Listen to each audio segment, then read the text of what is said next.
Olá, querido amigo, você que nos acompanha no canal, você que está conosco assistindo os cultos online, bem-vindo para a mensagem deste dia, esse sétimo dia da Semana Santa de 2021, onde o título é Restaurados. Eu quero convidar você a fazermos uma breve oração e iniciarmos o nosso momento de louvor. Vamos orar. Obrigado, Senhor, pela vida, pelo teu cuidado, pela proteção de cada um de nós, porque a cada dia o Senhor tem manifestado a tua misericórdia em nossa vida. Nós queremos juntos louvar o teu nome. E mais uma vez, meditar nos teus ensinos para a nossa vida. Por isso te louvamos neste momento, em nome de Jesus. Amém. Vamos todos juntos louvar a Deus através desta música que nos inspira, nos anima e reaviva a nossa esperança e a fé em Jesus. Cante comigo esta música neste momento, onde nós vamos juntos agora louvar a Deus, demonstrando a certeza que temos, que de fato podemos crer em um Deus real, um Deus vivo e que também está disposto a nos salvar.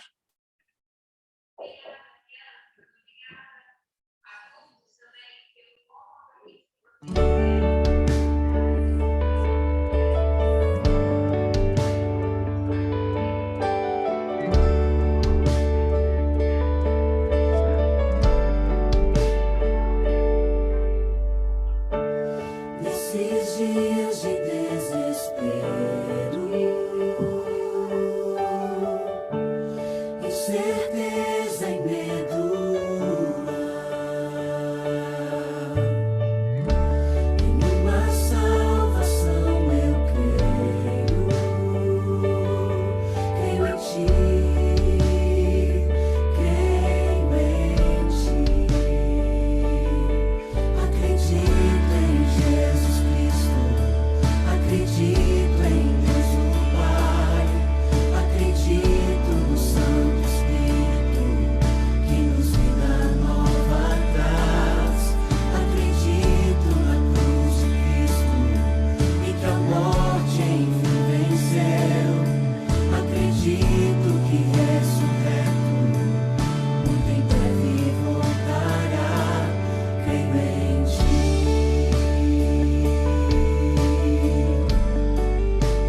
Você não diz amém? Louvado seja Deus. Podemos crer em um Jesus que morreu na cruz, ressuscitou e hoje intermedia por cada um de nós no céu.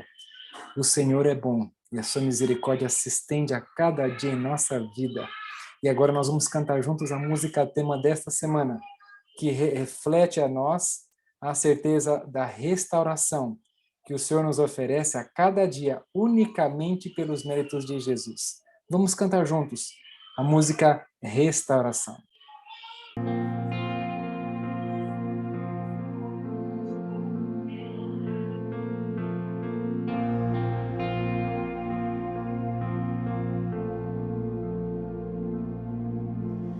Determinado, carrega sua cruz sobre seus ombros, o preço do amor.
Como é bom saber que podemos ser restaurados em Jesus.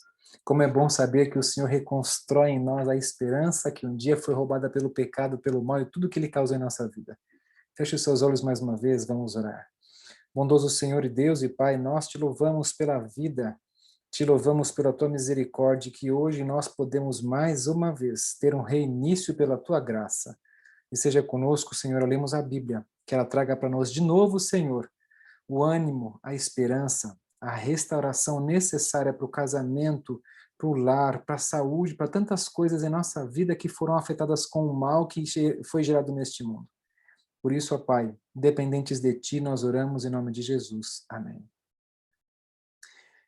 Querido amigo, deixa eu contar uma história antes de entrarmos na mensagem bíblica, que tem a ver com a mensagem de hoje também, mas a história fala que 4 amigos estavam juntos em um momento de lazer, estavam ali conversando, e um deles fez a pergunta para os outros 3. Falou: amigos, o que que vocês gostariam que as pessoas falassem no dia do seu velório, enquanto você estivesse dentro do caixão, enquanto elas chorassem? O primeiro disse: eu gostaria muito que elas dissessem que eu fui um bom médico, e fui um ótimo pai, cuidei muito bem da minha família. O segundo rapaz, o segundo homem, falou: eu gostaria muito que eles dissessem que eu fui um excelente pai e um ótimo professor, e que influenciou os alunos para serem pessoas de caráter, pessoas idôneas no seu futuro. E então o terceiro pensou um pouquinho e disse: eu quero que eles digam no dia do meu velório: olhem, veja, ele está se mexendo. Percebe que, apesar de uma história cômica, ela revela para nós que ver alguém que estava morto se mexer é algo incomum, não é? Sabe, querido amigo, você consegue imaginar estar com Maria e Marta no dia em que Jesus disse que Lázaro estava dormindo, de repente ele sai da tumba como se nada tivesse acontecido, com o corpo perfeito, com a sua pele como se fosse de uma criança renovada? Imagine agora esta mesma cena acontecendo no livro de João, o discípulo amado de Jesus. No capítulo 20, você pode abrir comigo a sua Bíblia neste momento e meditarmos um pouco nas mensagens que vamos encontrar nessa história, nessa fase das últimas horas de Jesus após a sua morte aqui na Terra. Vamos então juntos meditar em João capítulo 20, verso 1, inicialmente, até o verso 18. Mas vamos começar a leitura e vamos então juntos entender o que Deus quer para nós. No verso 1 do capítulo 20, no primeiro dia da semana, Maria Madalena foi ao sepulcro de madrugada, sendo ainda escuro, e viu que a pedra estava revolvida. Então correu e foi ter com Simão, Pedro, e o outro discípulo, a quem Jesus amava, e disse: se você já entende quem é este outro, o próprio João: tiraram do sepulcro o Senhor, e não sabemos onde o puseram. Saiu, pois, Pedro e o outro discípulo e foram ao sepulcro, e ambos corriam juntos, mas o outro discípulo correu mais depressa do que Pedro, e chegou primeiro ao sepulcro, e abaixando-se viu os lençóis de linho. Todavia não entrou. Então Simão Pedro, seguindo, chegou e entrou no sepulcro. Ele também viu os lençóis, e o lenço que estivera sobre a cabeça de Jesus, e que não estava com os lençóis, mas deixado no lugar à parte. Então entrou também outro discípulo, que chegara primeiro ao sepulcro, e viu e creu. Pois ainda não tinham compreendido a Escritura que era necessário ressuscitar ele dentre os mortos. E o verso 10, voltaram os discípulos outra vez para casa. Meu querido amigo e amiga, você que nos acompanha nessa noite, durante esta semana especial, onde estamos relembrando os passos, os marcos da vida, da morte de Jesus e da sua ressurreição nesta terra. Como isso impressiona o seu coração e o meu? Impressionou o coração de uma mulher chamada Maria Madalena, porque nós encontramos aqui, queridos amigos, alguns elementos na vida de cada um desses personagens. Nós temos aqui, primeiramente, a história de Pedro. Pedro começa dizendo no momento em que, ou melhor, João, podemos dizer, que ao ser comunicado, ele é o primeiro a chegar na tumba. Observe o relato, Maria Madalena está ali, ela vai de madrugada, porque Jesus morrera na sexta, ela vira Jesus ser sepultado naquele local, naquela rocha, e então agora ela respeita, guarda o sábado, e no domingo de manhã, no momento mais escuro do dia, pela madrugada, ela vai à tumba onde Jesus estava. Este elemento que João coloca mostra para nós que, da mesma forma como estava escuro aquele momento, também o coração dos discípulos, dos seguidores de Jesus, era um momento escuro, tenebroso, porque acharam que haviam perdido todas as suas esperanças, as suas perspectivas de futuro e de vida. Então Maria da Madalena rapidamente vai de manhãzinha ver o sepulcro, antes do nascer do sol, demonstrando que o sentimento de angústia, de preocupação, era o mesmo dos discípulos. E quando ela chega, ela vê a pedra tirada do lugar. Então, sem mais pensar, ela volta para os discípulos, os 11 discípulos, e conta a eles. E neste momento, 2 deles saem disparados ao sepulcro. João e Pedro saem juntos. Só que a história mostra que João chega mais cedo porque provavelmente ele era mais novo. E Pedro já, pela idade, não conseguiria manter o mesmo ritmo. João chega à frente do sepulcro de Jesus, mas não entra. Pedro chega depois, por algum motivo que a Bíblia não dá detalhes, ele automaticamente entra no sepulcro, vê ali o lenço de linho que foi Jesus envolvido no momento da sua morte, vê o pano que foi no rosto de Jesus, e após ele entrar, então, finalmente, João agora entra no sepulcro. Mas o que nos chama a atenção é que ambos têm uma atitude diferente. A Bíblia nos mostra, neste momento que estamos lendo, que quando Pedro ele entra, a Bíblia fala que ele se admira do que ele vê. Observe, Pedro, seguindo, chegou e entrou no sepulcro, e ele também viu os lençóis. E a Bíblia fala que ele se admirou daquilo que havia visto. Mostra para nós que ele se admirou daquele relato. E agora não somente ele se admira, mas João, ele crê. Pedro, quem sabe, ele precisava de fatos para entender o que estava acontecendo. Pedro ouvira falar que Jesus havia dito para ele que iria morrer, ressuscitar, mas Pedro não estava conseguindo entender as peças daquela situação para que se encaixasse, para que de fato se cumprisse o que Jesus havia dito no passado. Quando Jesus disse no passado para ele que ressuscitaria, Pedro teve dificuldade de entender sobre isso. Até Pedro recriminou Jesus sobre isso. Mas então agora, quando ele está na tumba, ou antes, quem sabe, chegar, Pedro possivelmente tivera medo. Medo de se deparar de novo com o olhar de Jesus, aquele mesmo olhar que um dia Pedro teve que fitar quando havia negado Jesus 3 vezes. Você consegue imaginar como seria o encontro de Pedro com Jesus? Ele pode ter tido o coração batendo mais forte ao imaginar que ao chegar ali pudesse ver Jesus. Como seria esse reencontro? O que Jesus falaria? Como seria a postura dele?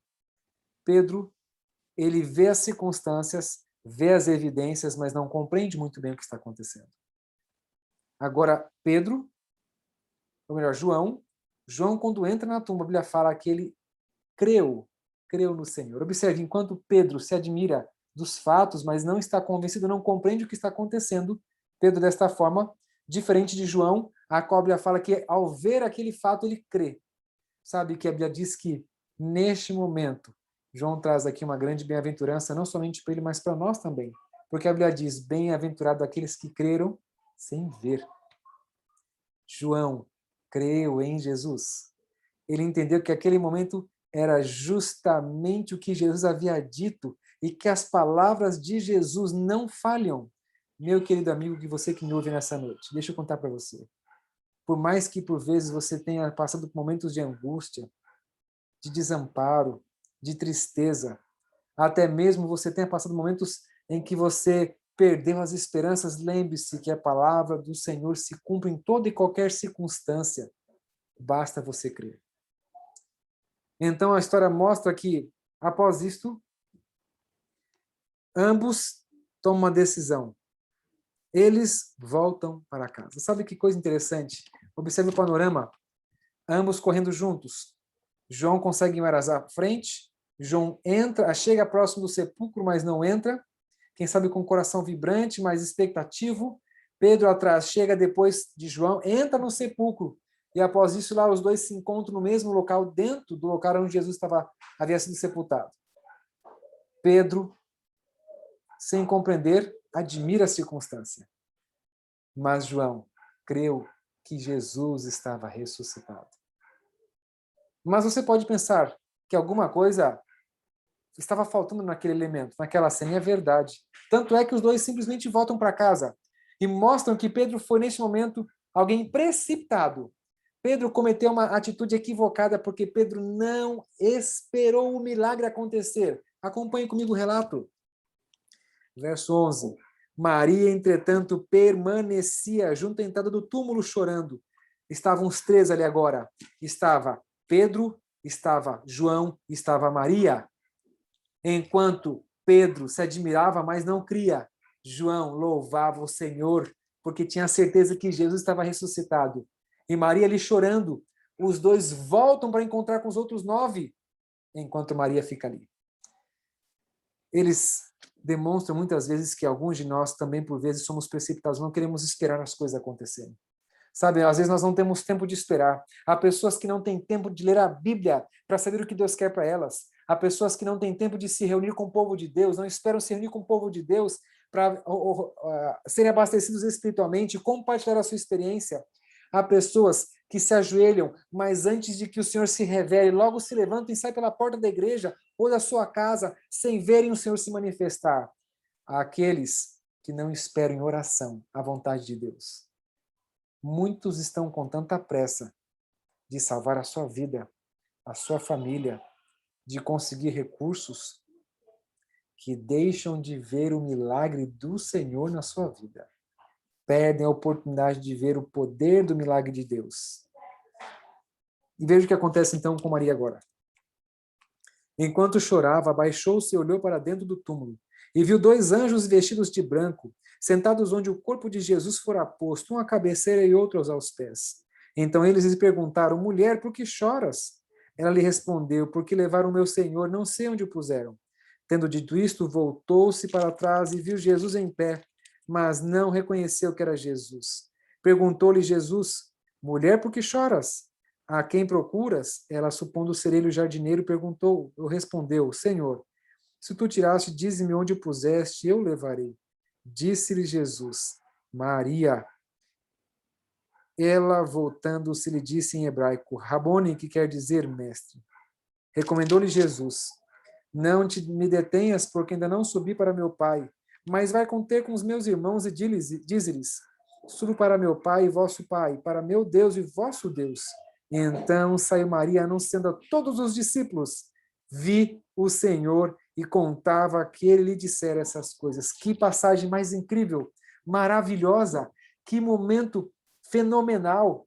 Maria esperou, ela chorava, porque Maria, ela passou por fases difíceis de sua vida. Jesus marcou a vida de Maria, porque ele havia libertado. A história mostra que Jesus havia libertado Maria de 7 demônios. Você que cuida de uma família sabe como é difícil tentar atender as demandas de cada membro da família, da esposa, dos filhos, da filha.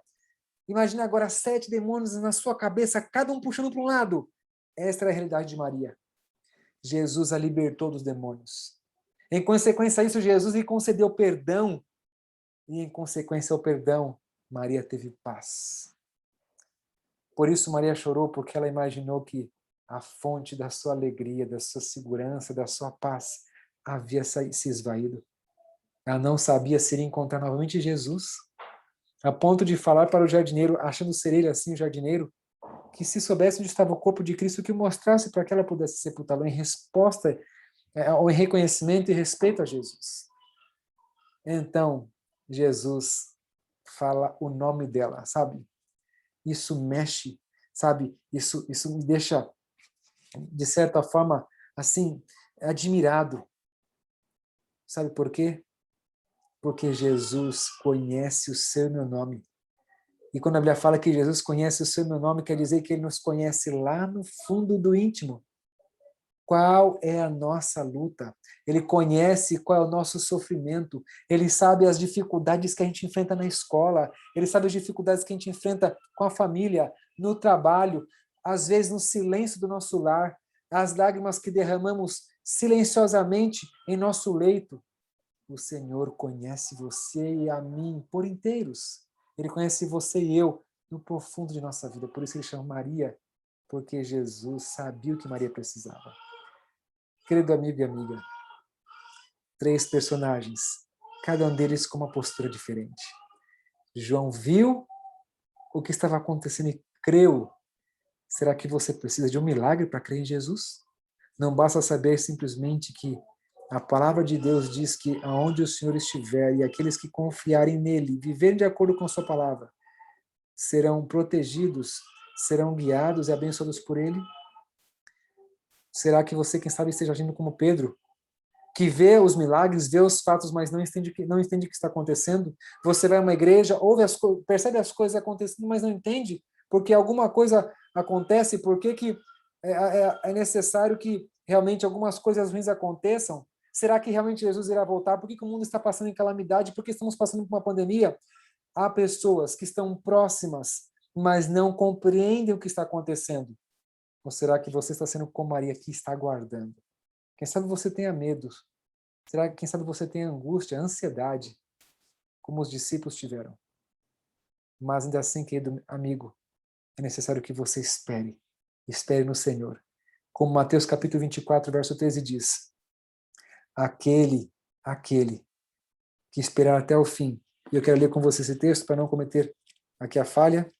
Mateus 24. Aquele que perseverar, aquele que esperar, aquele que aguardar até o fim, este será salvo. Olha que texto incrível. Mateus 24, verso 13.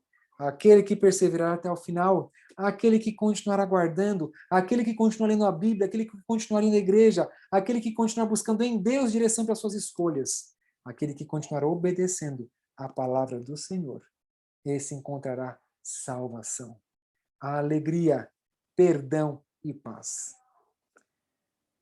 O que você está buscando? Você tem encontrado? Quem sabe você esteja buscando alguma coisa que o Senhor não preparou para você.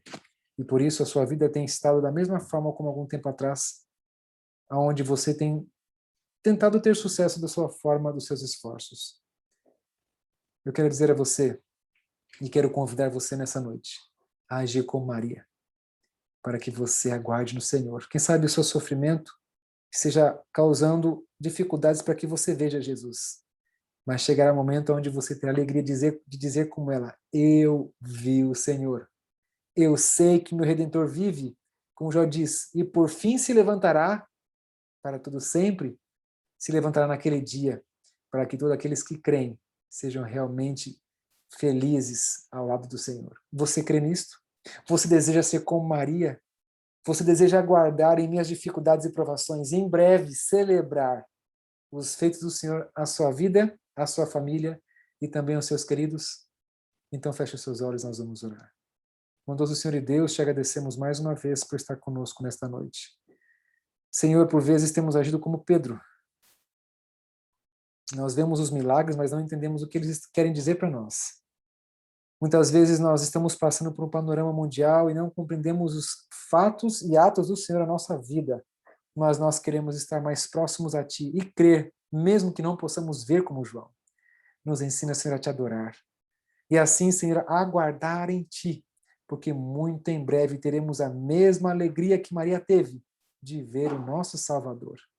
Por favor, Senhor, nos ajude a permanecermos firmes ao seu lado, que nada, nem o medo, nem a depressão, nem a angústia, nem a ausência de algo que nós sonhamos, ou as frustrações, nos seguem para o teu plano para nós. Por favor, ó Deus, por favor, destape os nossos ouvidos, limpe os nossos olhos e reanima o nosso coração para lembrar daquilo que o dia que o Senhor nos prometeu, pois a sua palavra é certa e um dia se cumprirá. Por isso nós oramos felizes, gratos e expectativos na tua volta. E é pelo nome de Cristo que oramos. Amém. Meu querido amigo e amiga, obrigado pela sua companhia, pela sua presença. Que Deus abençoe você e aguardamos você amanhã, no último dia dessa Semana Santa. Um grande abraço, uma boa noite e um bom descanso a você.